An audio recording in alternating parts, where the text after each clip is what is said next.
કાંકરેજના ધારાસભ્ય અમૃતજી ઠાકોરે ખનીજ ચોરીને લઈને ઠાલવ્યો આક્રોશ। ડીસામાં ખનીજ માફિયાઓ બેફામ બન્યા, મોટા પાયે થઈ રહી છે ખનીજ ચોરી।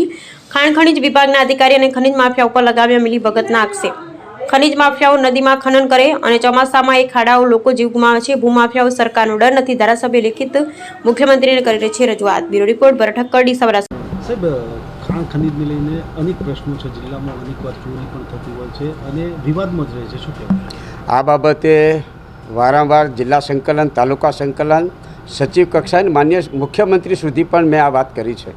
મારા મત વિસ્તારની વાત કરવા જાઉં તો મારા મત વિસ્તારની અંદર રેતી ખનન બેફામ ભૂમાફિયાઓ કરી રહ્યા છે। કોઈ સીમા વગરનું રેતી ખનન કરી રહ્યા છે, ઓવરલોડ ડમ્ફરો ફરી રહ્યા છે, કાયદાના નિયમ મુજબ ડમ્ફર ઉપર જે તાટપત્રી કે મીણ્યું હોવું જોઈએ નથી।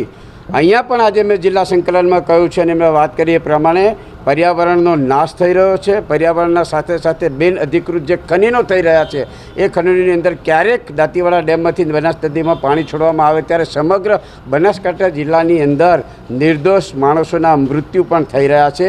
ખેડૂતોની ફળદ્રુપ જમીન નદીનું વહેણ બદલવાના લીધે ખેડૂતોની ફળદ્રુપ જમીન પાણીના ડૂબમાં જઈ રહી છે। આનું માત્ર એક જ કારણ છે કે ભૂમાફિયાઓ જે બિન અધિકૃત રીતે ખનન કરી રહ્યા છે। બાબતથી સંકલનમાં પણ અમે ભારપૂર્વક રજૂઆત કરી છે। અમે કલેક્ટરશ્રીને પણ કહ્યું છે કે અહીંયાથી અમે બોલીએ એ વિધિન સેકન્ડની અંદર ભૂમાફિયાઓ જોડે અમારા મેસેજ પહોંચે છે। એટલે ક્યાં કંઈ વહીવટી તંત્રની અંદર જે માણસો બેઠા હોય એમનું પણ ભૂમાફિયાઓ સાથે ખૂબ મોટું સાંઠગાંઠ એવું અમને દેખાઈ આવ્યું છે। આવનાર સમયની અંદર વડા અને નાના જામપુરની અંદર જે અમારો રોડ છે એની અંદર ડેરી આવેલી છે, પ્રાથમિક શાળાઓ આવેલી છે, આવા કેટલાય રસ્તાઓ છે। અમે એમને માગણી કરી છે કે આ ડમ્ફરો જે રાત દિવસ નીકળે છે એને ડાયવર્ટ કરવામાં આવે। ખેડૂતોના ફળદ્રુપ મોલ ઉગે છે અને એના જે ડમ્ફરો નીકળવાથી એને ડસ્ટ ઉડે છે, ડસ્ટ એના ફૂલોમાં પેસી જાય છે। ખેડૂતોને પણ એ બાબતનું માત્ર નુકસાન થઈ રહ્યું છે।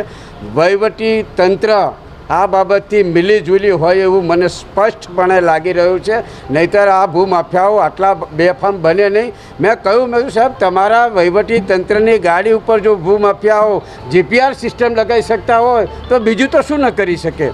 ક્યાંક ને ક્યાંક ભૂમાફિયાઓને વહીવટી તંત્રનો કોઈ પણ પ્રકારનો ડર રહ્યો નથી। આ બાબતથી લેખિત રજૂઆત મેં માન્ય મુખ્યમંત્રીશ્રી આગળ કરી છે।